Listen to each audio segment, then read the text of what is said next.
Now, from your Weather Authority, Chief Meteorologist Wayne Hart. Well, it wasn't all that warm today, but it was humid for only the second day this year. We'll make it number 3 tomorrow as we have the humidity and temperatures in the 80s.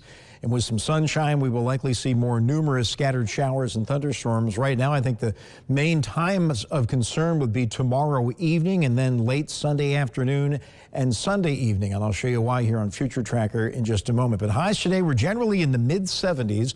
Jasper was a little cooler at 72. Madisonville a bit warmer at 78. And tomorrow we should be a good 10 degrees warmer with that May sun coming back into play and getting temperatures area-wide up into the 80s. And it will be humid, so it'll be a little bit more like early summer if you're out and about. Live first warning Doppler radar showing just mainly false returns around the radar site. I've kept the sensitivity turned up to try to pick out any light showers, but we're really not seeing anything of significance. Skies have actually turned partly cloudy, but will likely cloud up some overnight.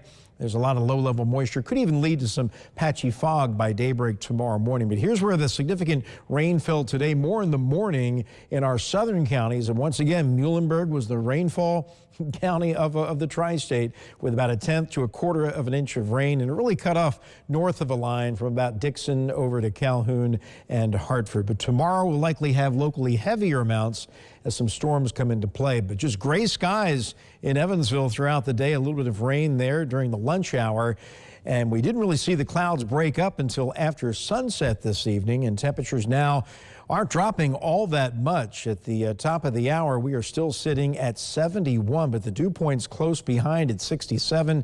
South-southwest wind at around 6, and we're in the upper 60s to around 70. We'll settle into the mid-60s overnight with at least some more clouds, if not some patchy fog developing as we head towards daybreak. All the severe weather is well to our west. They had some significant tornadoes today up in Nebraska. Got some pretty amazing footage of some of those on my Twitter feed, but you can see that upper level low spinning over Nebraska.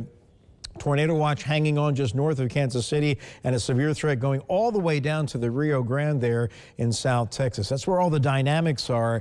Our severe weather threat tomorrow is going to come in from the northwest, where the storms are going to fire in more unstable air, then try to organize and move our way to the southeast late in the afternoon and evening. So the Storm Prediction Center has outlooked a good deal of our area under a marginal level 1 threat for isolated damaging wind gusts. Similar threat on Sunday, but the higher threat, and it's a slight level 2, would be across the northeastern half of the tri-state. But always a lot of uncertainty in these types of scenarios in terms of where those waves of storms are going to set up and where they're going to go once they do develop. But Future Tracker keeps us pretty quiet overnight, kind of clouds us up, and then we should see some sun developing during the day tomorrow. The morning looks pretty quiet.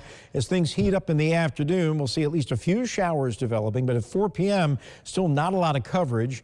Highs should be in the low to mid 80s, feeling a bit warmer than that with the humidity. And then storms fire over in central Illinois late in the day and then make a run at us tomorrow evening. And there's that line hitting our northern counties probably around 7. This is 8 p.m. and this is going to be more of an issue in our northern and eastern counties. Evansville's kind of right on the edge here, and it continues to sink southward and may not clear our southern counties until around midnight. So there's our severe threat for tomorrow evening. And then it's quiet towards daybreak on Sunday. We'll do it all over again, but the storms may fire a bit earlier Sunday afternoon. 4 p.m. they're beginning to break out along a cold front, and they'll continue into the evening hours. This is 8 p.m., and that's our second severe weather threat over the weekend. Those exit to the south, and then skies begin to clear as we head into Monday, as both the temperatures and humidity begin to fall back to normal. So overnight, nothing more than a few showers, variable clouds, maybe a little fog, warm lows in the mid-60s. Some sun tomorrow as scattered showers and thunderstorms develop, especially later in the afternoon. Much warmer and humid,